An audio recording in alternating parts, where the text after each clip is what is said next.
இந்த பசங்களாம் இங்கே அமர்ந்திருக்கிறத பார்க்கும் பொழுது இந்த நாளுக்காக எவ்வளவு தயாரிப்பு போயிருக்கு உள்ள அப்படின்றது தெளிவாக தெரிகிறது. ஏனென்றால் இது இவருடைய வாழ்க்கையில் ஒரு சாதாரணமான நாள் அல்ல, இது ரொம்ப முக்கியமான ஒரு நாள். அதை இதோ இங்கே இவர்கள் அமர்ந்திருக்கிற விதம், கையில் வைத்திருக்கிற புத்தகம், இதெல்லாம் காண்பிக்கிறது. அன்புக்குரியவர்களே,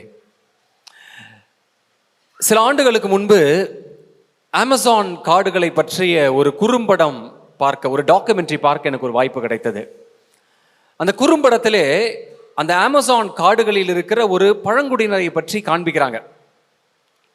இந்த பழங்குடியினர்கள்ல அவங்களுக்கு ரொம்ப பிடித்த உணவு, அதாவது விருந்து போல ஒரு உணவு. இன்னைக்கு நம்முடைய தமிழ் கலாச்சாரத்தில் இன்னைக்கு நிச்சயமா மதியானம் எல்லார் வீட்லேயுமே பிரியாணி தான் இருக்கும். ஏன்னா விழானா பிரியாணி, ஓகே, அதுவும் மட்டன் பிரியாணினா இன்னும் கொஞ்சம் அது ஒரு ஸ்டாண்டர்ட் கொஞ்சம் ஹை. அதே போல அந்த பழங்குடியினருக்கு ஒரு உணவு உண்டு. அது எப்போலாம் கிடைக்காது, அது எப்போலாம் கிடைக்காது, எப்பயாவது ஒரு முறைதான்.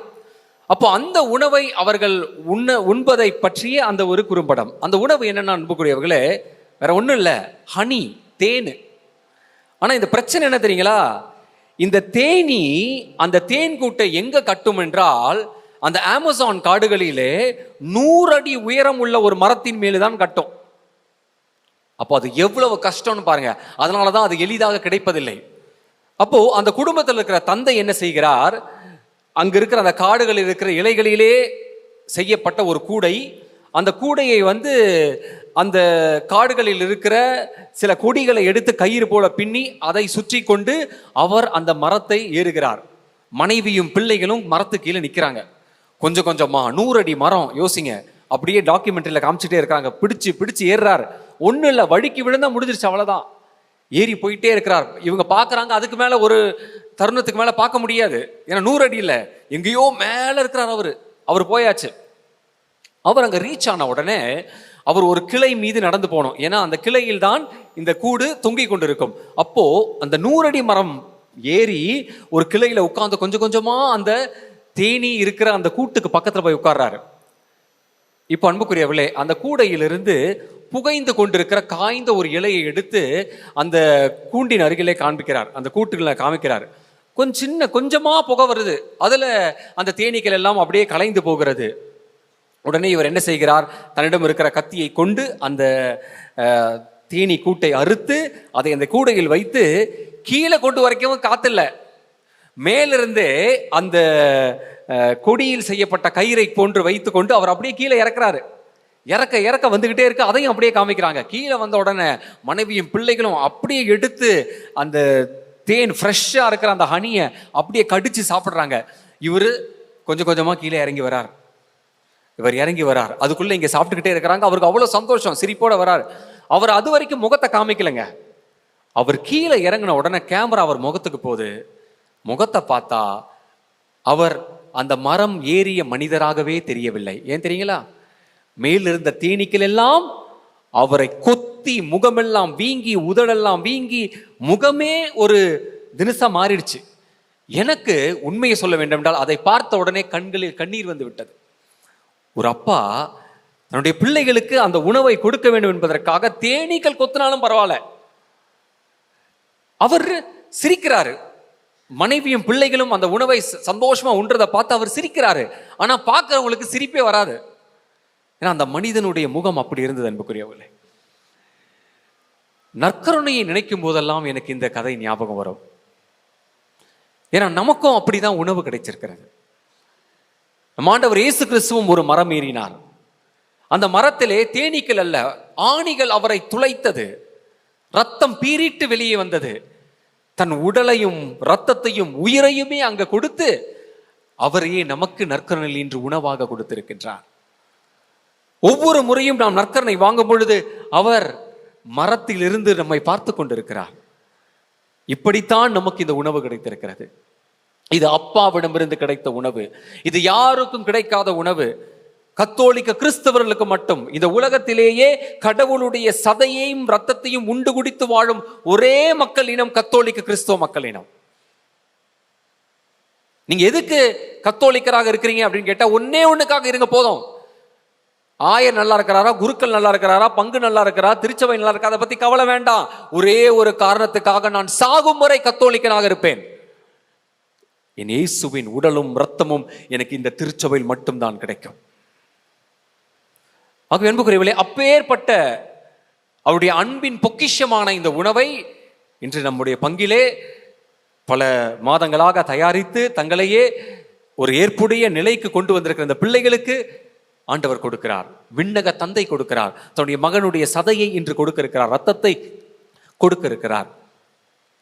இந்த உணவு அன்புக்குரியவர்களே, யோவான் நற்செய்தி 6ஆம் அதிகாரத்தில் சொல்லப்படுவது போல, என் உடல் உண்மையான உணவு, என்னுடைய ரத்தம் உண்மையான ரத்தம்.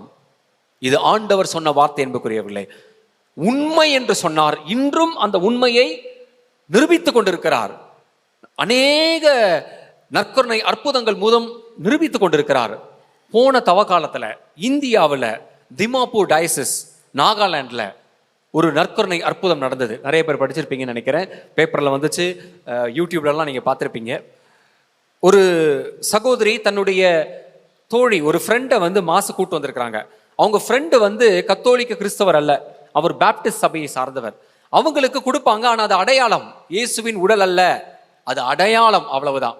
ஆனா கத்தோலிக்க கிறிஸ்தவர்களுக்கு திருப்பலியிலே வசீகரம் செய்யப்பட்டது அது இயேசுவின் உடல் தான், இயேசுவின் ரத்தம் தான். ஏனென்றால் இயேசு சொன்னார், இது என் உண்மையான என்னுடைய உணவு, என் உடல், என்னுடைய ரத்தம் உண்மையான பானம் என்று சொன்னார். அதை இன்றும் விசுவசித்து நாம் திருப்பலியிலே பெற்றுக்கொண்டிருக்கின்றோம். அன்று திருப்பலியில அந்த அம்மாவும், அந்த பேப்டிஸ்ட் சபையை சார்ந்த அம்மாவும் நற்கருணை வாங்கிட்டு போயிட்டாங்க. ஆனா என்ன பண்ணாங்கன்னா, வீட்டுக்கு எடுத்துட்டு போயிட்டாங்க. அவங்க சாப்பிடல, வீட்டுக்கு எடுத்துட்டு போய் ஒரு வெள்ளை பேப்பர்ல மடிச்சு வச்சுட்டாங்க. இரவு உறங்கும் பொழுது அவங்களால தூங்க முடியல. ஐயோ, கத்தோலிக்க கிறிஸ்தவர்கள், என்னோட ஃப்ரெண்டு அவ்வளோ பக்தியா முழங்கால் போட்டு உட்கொண்டு ஜெபிச்சதை பார்த்தனே, நான் சும்மா ஒரு பேப்பர்ல போட்டு எடுத்துட்டு வந்துட்டேனே, இது தப்பு, நான் திருப்பி கொடுத்துடணும். அப்போ அவங்களோட ஃப்ரெண்டுக்கு ஃபோன் பண்ணி, நான் ஒரு தப்பு பண்ணிட்டேன், நேத்து நீங்க கொடுத்த அந்த நற்கருணையை நான் வீட்டுக்கு கொண்டு வந்துட்டேன், அதை திருப்பி ஃபாதர்ட்ட கொடுத்துடணும். உடனே இந்த ஃப்ரெண்டுக்கு ரொம்ப மனசு கஷ்டம். ஏன் அப்படி பண்ண நீ? சரிவா, பங்கு ஃபாதரை போய் கொடுத்துடலாம். 2 பேரும் பங்கு ஃபாதரை பார்க்க போறாங்க. அப்போ பங்கு ஃபாதர்ட்ட அந்த பொண்ணு, அந்த பேப்டிஸ்ட் சபையை சார்ந்தவர் மன்னிப்பு கேட்டு, என்னை மன்னிச்சிருங்க ஃபாதர், தெரியாம இதை பண்ணிட்டேன், நான் திருப்பி கொடுத்துட்றேன் ஃபாதர். உடனே குருவானவர் என்ன செய்தார் என்றால், இதுதான் பழக்கம், கத்தோலிக்க திருச்சபையின் பழக்கம் இது. நற்கருணை கீழே விழுந்தாலும் சரி, இப்படிப்பட்ட நிலையில் இருந்தாலும் சரி, அந்த நற்கருணை எடுத்துக்கொண்டு போய் ஒரு தண்ணீர் பாத்திரத்திலே வைத்து நற்கருணை பேழையில் வைத்து விடுவார்கள் குருக்கள். அதே தான் அவரும் செய்தார். வைத்து விட்டார். ஒரு வாரத்திலே நற்கருணை அப்படியே தண்ணீரோடு கலந்த பிறகு ஏதாவது ஒரு இடத்திலே, ஒரு செடி இருக்கிற இடத்திலே பள்ளம் தோண்டி அந்த தண்ணீரை ஊற்றி மூடி விடுவார்கள். மனிதர்களுடைய கால் படாத இடத்திலே அது செய்யப்பட வேண்டும். இது நம்முடைய வழக்கம். இவர் ஒரு வாரம் கழித்து, தவ காலம் வந்தது, குருத்து ஞாயிற்கு முந்தின நாள், இவர் என்ன நினைக்கிறாருன்னா, ஒரு நோயில் பூசலுக்கு போகணும். அப்பொழுது நம்முடைய நற்கருணை பேழையை அவர் திறந்திருக்கிறார். திறந்த உடனே கிண்ணத்துல பார்க்கலாம் நற்கருணை என்ன ஆனது என்று. அவர் பார்க்கும் பொழுது அந்த நற்கருணை தண்ணீரோடு கலக்காமல் அப்படியே சேர்ந்து வேறொரு பொருள் போல இருக்கிறது. அவருக்கு என்னன்னு புரியல. உடனே கையை வைத்து அழுத்துகிறார். அழுத்திய உடனே ரத்தம் வர ஆரம்பித்தது. அதை பார்த்த உடனே இவர், ஆஹா, ஆண்டவர் தன்னை இப்பொழுது வெளிப்படுத்துகிறார் என்று தெரிந்து உடனே ஆயருக்கு செய்தி கொடுக்கப்பட்டு, அதன் பிறகு இன்று ஒரு பத்திரமான இடத்தில் வைக்கப்பட்டு திருச்சபையின் ஆய்வுக்கு அனுப்பப்பட்டிருக்கிறது. அன்புக்குரியவர்களே, இன்றும் பல நாடுகளிலே, பல பங்குகளிலே, பல இடங்களிலே அவர் உண்மையாகவே தன்னுடைய உடலையும் இரத்தத்தையும் திருப்பலியிலே கொடுக்கிறார் என்பதை எம்பித்து காண்பித்துக் கொண்டிருக்கிறார். இப்போ இந்த உணவை உட்கொண்டால் என்ன ஆகும்? ரொம்ப முக்கியமான விஷயம் அன்புக்குரியவர்களே. முதலாவதாக அன்புக்குரியவர்களே, இந்த உணவு நமக்கு வாழ்வு தரும். நிறைய பேர் இதை உணர்றதே கிடையாது. எதுக்கு திருப்பலிக்கு வரீங்க? கடன் திருநாள் இல்லை, அதற்கு மட்டுமல்ல, இது வாழ்வு தரும் உணவு அன்புக்குரியவர்களே. எத்தனை நோய்கள் சுகமாயிருக்கு தெரியுங்களா? நற்கருணையை விசுவசித்து என் ஆண்டவருடைய உடல் என்று நம்பி உண்டவர்கள் இன்று வாழ்ந்து கொண்டிருக்கிறார்கள். டாக்டர்களால் கைவிடப்பட்டவர்கள் இன்று வாழ்ந்து கொண்டிருக்கிறார்கள். எங்களுடைய இரட்சக சபை ஆலயம் ஹோலி கோஸ்ட் சர்ச் பெங்களூர்ல, அங்கு பங்கு பெறவில் இருக்கிற ஒரு சகோதரர், அந்த சகோதரருக்கு இதயத்துல பிரச்சனைன்னு சொல்லி கிறிஸ்துமஸுக்கு முந்தின நாள் அவர் ஹாஸ்பிட்டல் அட்மிட் பண்ணிட்டாங்க. அப்போ அவர் சொல்றாரு, கிறிஸ்துமஸ் இரவு பூசை நான் போகணும், இவங்க சொன்னாங்க அதெல்லாம் போக முடியாது, உங்களுக்கு பிளாக் 80% கிட்ட இருக்குது, என்ன வேணா நடக்கலாம். இவர் சொன்னார் என்ன ஆனாலும் பரவாயில்ல, என்ன அனுப்புங்க, நான் திருப்பலிக்கு போனோம். உடனே டாக்டர் ஒரு மாத்திரையை கொடுத்து நாக்கு கீழே வச்சுக்கிட்டு நீங்க நன்மை வாங்கிட்டு பூசை முடிச்சுட்டு வந்து ஹாஸ்பிட்டலில் படுத்துங்கன்ட்டு. இவர் திருப்பலியில் உட்கார்ந்துருக்கிறார். வீட்டில் இருக்க எல்லாம் அழுதுட்டு இருக்கிறாங்க, எதுவும் ஆயிடக்கூடாது கணவனுக்குன்னு. அவர் நாக்கு கடியில் அந்த மாத்திரை இருக்குது. நற்கரணை வாங்க வரும்பொழுது அவர் என்ன செய்தாராம் தெரியுங்களா? அந்த மாத்திரை எடுத்து தூக்கி போட்டு, என் ஆண்டவருடைய திருவுடலுக்கு மேலே இந்த மாத்திரை ஒன்றும் வல்லமை கிடையாது அப்படின்னு சொல்லி நன்மை வாங்கிட்டு நேராக வீட்டுக்கு போனவர் தான், ஹாஸ்பிட்டலுக்கே போல. 10 ஆண்டுகள் உயிரோடு வாழ்ந்தார். இது அந்த பங்கு மக்கள் எல்லாருக்கும் தெரியும். நீங்க அப்படி செய்யணும்னு நான் சொல்ல அன்புக்குரியவர்களே. மாத்திரை சாப்பிடக்கூடாது, மருந்து சாப்பிடக்கூடாதுன்னு சொல்லல. விசுவசிப்பவர்களுக்கு இந்த உணவு வாழ்வு தருகிறது, சுகம் தருகிறது, விடுதலை தருகிறது. இது உண்மை. அதே போல் அன்புக்குரியவர்களே, விசுவசிப்பவர்களுக்கு இந்த உணவு சக்தி தருகிறது. சில ஆண்டுகளுக்கு முன்பு சென்னையில் ஒரு பங்குல தியானம் கொடுத்துட்டு இருக்கிறோம். பங்கு தந்தை அந்த பங்குல இருக்கிற ஆராதனை ஆலயத்தை இரவு 11 மணிக்கு தான் மூடுவார். அப்போ நாங்கள் சாப்பிட்டு முடிச்சுட்டு ஒரு வாக் போகும்போது ஃபாதர் நின்றுக்கிட்டே இருக்காரு சாவி வச்சுக்கிட்டு. ஃபாதர் ஏன் ஃபாதர் நீங்கள் போய் தூங்கலையா? இல்லை 11 மணிக்கு தான் மூடுவோம் ஃபாதர். ஏன்? 10:45 ஒரு பையன் வருவான் நற்கருணை ஆலயத்துக்கு. அந்த பையன் 15 நிமிஷம் நற்கருணை ஆலயத்தில் இருப்பான். அவன் போன பிறகு தான் நான் மூடுவேன் ஃபாதர். சார் ஏன் ஃபாதர்? என்ன நீங்களே அந்த பையனை கேளுங்கன்னு. ஸோ நாங்களும் காத்திருக்கிறோம். அதே போல் பேக் மாட்டிக்கிட்டு பைக்கில் வேகமாக வந்தால் 10:45 கரெக்டாக உள்ளே போயாச்சு. 11 மணிக்கு வெளியில் வராரு. நான் அந்த பையனை நிறுத்தி, தம்பி நீ டெய்லி 10:45 நற்கருணை ஆலயத்துக்கு வர, என்ன விஷயம் ஏது? அப்போ அவன் சொல்கிறான், ஃபாதர் நான் ஒரு சாஃப்ட்வேர் கம்பெனியில் வேலை செய்கிறேன், நான் ஒரு டீம் லீடராக இருக்கிறேன், என் டீமில் இருக்கிறவங்கள வழி நடத்தலாம் எனக்கு தெரியாது ஃபாதர். எனக்கு எப்படியோ இந்த வேலையை ஆண்டவர் கொடுத்தார். ஆனால் நான் நற்கருணையை சந்தித்து விட்டு போகும்பொழுது அடுத்த நாள் பார்த்தீங்கன்னா என் கம்பெனியில் ப்ராஜெக்டாக இருக்கட்டும், டார்கெட்டாக இருக்கட்டும், எதுவாக இருக்கட்டும் ஸ்மூத்தாக முடிச்சிடுறேன் ஃபாதர். எங்கிருந்து தான் எனக்கு அந்த சிந்தனை வருதுன்னு தெரியல. என் கம்பெனியில் நான் ஒரு டாப் எம்ப்ளாயி இன்னைக்கு. இதற்கு காரணம் நற்கருணை. ஆகவே ஃபாதர் தினமும் நற்கருணை சந்திப்பேன். எனக்கு காலைல பூசைக்கு வர முடியாது, அட்லீஸ்ட் நற்கருணை சந்திக்க தினமும் வந்து விடுவேன். ஃபாதரும் எனக்காக சாப்பில் திறந்து வச்சிருக்கிறார். இப்படியெல்லாம் மனிதர்கள், இளைஞர்கள் நம்ம மத்தியில் உண்டு அன்புக்குரியவர்களே. நற்கருணையின் வல்லமையை, சக்தியை உணர்ந்தவர்கள். நற்கருணை வழிகாட்டக்கூடிய ஒரு உணவாக நமக்கு இருக்கிறது. இன்னைக்கு அன்புக்குரியவர்களே, மூன்றாவதாக தான் சொல்லணும், நற்கருணை நம்மை வழிகாட்டும். இன்னைக்கு யார் யார்கிட்டயோ போய் கன்சல்ட் பண்றது, எங்கெங்கயோ கவுன்சிலிங், என்னென்னமோ கேட்கிறோம். ஆனா ஆண்டவரை சந்திக்க ஆள் இல்லை. இயேசு ஆண்டவர் தன்னுடைய பணியை துவங்குவதற்கு முன்பு 40 நாட்கள் பாலைவனத்தில் போய் கடந்தார். எதற்காக? சோதிக்கப்படுவதற்கு மட்டுமல்ல, தந்தையோடு அவர் பேசிக் கொண்டிருக்கிறார். அவருடைய பணி வாழ்வு அவருக்கு விளக்கப்படுகிறது, என்ன பண்ணணும், எப்படி பண்ணணும்னு. ஆனா இன்னைக்கு ஒரு முடிவு எடுக்கிறதுக்கு முன்னாடி ஒரு 7 நாள் நற்கருணை சந்தித்து ஒரு முடிவு எடுக்கிறாங்களா? இல்லையே. இன்னைக்கு நற்கருணை சந்தித்து எத்தனை பேர் முடிவு எடுக்கிறோம்? ஒரு பிசினஸ் ஆரம்பிக்கிறாங்க. என்கிட்ட வரவங்களுக்கு எல்லாருக்கும் தான் சொல்றது, ஃபாதர் இதை ஆரம்பிக்கலாமா வேணாமா, நற்கருணைக்கு போயிருங்க. 40 நாள் போகணும் நீங்க. ஏன்னா இயேசு ஆண்டவர் 40 நாள் போனார். 10 நிமிஷம் போய் உட்காருங்க, ஆண்டவரோட பேசுங்க, ஆண்டவர் இது சரியா. குறைந்தது 7 நாளாவது போங்க. எத்தனை பேர் திருமண பிரச்சனைகளை ஃபாதர் இந்த பொண்ணை என் பையனுக்கு கல்யாணம் பண்ணலாமான்னு தெரியல ஃபாதர். ஒன்றும் கிடையாது, நான் ஒன்றும் தீர்க்கதரிசி கிடையாதுங்க. ஆண்டவர் உயிரோடு இருக்கிறார் நற்கருணையில. உங்க பங்குல அவர் வீற்று இருக்கிறார். நற்கருணை நம்பினீங்கன்னா போய் உட்கார்ந்து தினமும் 7 நாள் ஜெபிங்க. வந்தவங்கலாம் சொல்லுவாங்க, என்ன சொல்லுவாங்க தெரியுங்களா? ஃபாதர் எல்லாம் புரிஞ்சிருச்சு, எல்லாம் நடந்துருச்சு, தேங்க்யூ ஃபாதர். வழிகாட்டும் உணவாக நம்மோடு இருக்கிறார். அன்று பழைய இஸ்ராயல் மக்களோடு மன்னா இருந்தது போல நம்மோடு நம்முடைய மன்னர் இருக்கிறார். நற்கருணையிலே நம்மை வழி நடத்தி கொண்டிருக்கிறார். இந்த உணவை எப்படி உண்பது? இப்படிப்பட்ட மகிமை உள்ள உணவை எப்படி உண்பது? இதுவும் 3 காரியங்கள் தான். முதலில் அன்புக்குரியவர்களே, இந்த உணவு உண்ணும் பொழுது அன்பு வேண்டும். அன்போடு வாங்க. இன்னைக்கு நிறைய பேர் அன்புக்குரியவர்களே இந்த உணவை அலட்சியப்படுத்துறாங்க. எப்படி தெரியுங்களா? இங்க ரட்சக சபை குருக்களுடைய தியானம் நிறைய நடந்துருச்சு. நானே நிறைய முறை வந்திருக்கிறேன். இந்த வீடுகள் சந்திக்கும் பொழுது ஞாயிற்றுக்கிழமை கோயிலுக்கு போனீங்களான்னு கேட்டா, இல்ல ஃபாதர். ஏன் போனேன்? அதற்கு ஒரு காரணம்லாம் இல்லை அன்புக்குரியவர்களே, டைம் இல்லை, அவ்வளவுதான். ஏன் டைம் இல்லை? ஒரு நாள் தான் ஃபாதர் நமக்கு கேப்பு, ஒரு நாள் தான் ஃபாதர் லீவு, அன்னைக்கு போய் எப்படி ஃபாதர் அதெல்லாம்? அன்புக்குரியவர்களே, எப்பேற்பட்ட ஒரு உணவு! இந்த உணவை மக்கள் இன்று ஏற்றுக்கொள்வதில்லை. நீங்க நிறைய பேர் டிவியில, என்னைக்கு கொரோனா வந்துட்டு போச்சோ டிவிலேயே மாச பாத்துறது நிறைய பேர். நடந்து வர முடியும், நேரம் இருக்குது, எல்லாம் இருக்குது. அவங்களுக்கெல்லாம் நான் எப்படிதான் சொல்லுவேன், நீங்க டிவியில மாச பார்த்தீங்கன்னா உங்களுக்கு உடம்பு சரியில்லாமல்லாம் பரவாயில்லைங்க, புரிஞ்சுக்கிறேன். ஆனா எல்லாம் முடிஞ்சோம் சோம்பேறி தினத்துல வீட்டுல உட்காந்து டிவியில மாஸ் பாத்தீங்கன்னா மோட்சமும் உங்களுக்கு டிவியில தான் காமிப்பார் ஆண்டவர். டிவிலேயே பார்த்துட்டு அங்கேயே தான் இருக்க வேண்டாம். டிவி தான் எல்லாமே ஆயிரும். எந்த அளவையால் அளப்பாயோ அதே அளவையால் உமக்கும் அளக்கப்படும். நீங்க டிவியில தான் அளந்தீங்க, டிவி அளவு தான் உங்களுக்கு அளக்கப்படும். அன்புக்குரியவர்களே, தாகத்தோடு ஞாயிற்றுக்கிழமை திருப்பலி, தினமும் திருப்பலிக்கு வரவங்க எல்லாம் தாகத்தோடு வரணும். ஆண்டவருடைய உடல் எனக்கு கிடைக்குது. இன்னைக்கு காசு கொடுத்து நான் வாங்க முடியாது, ஆனா ஆண்டவர் இலவசமாக கொடுக்கிறார்.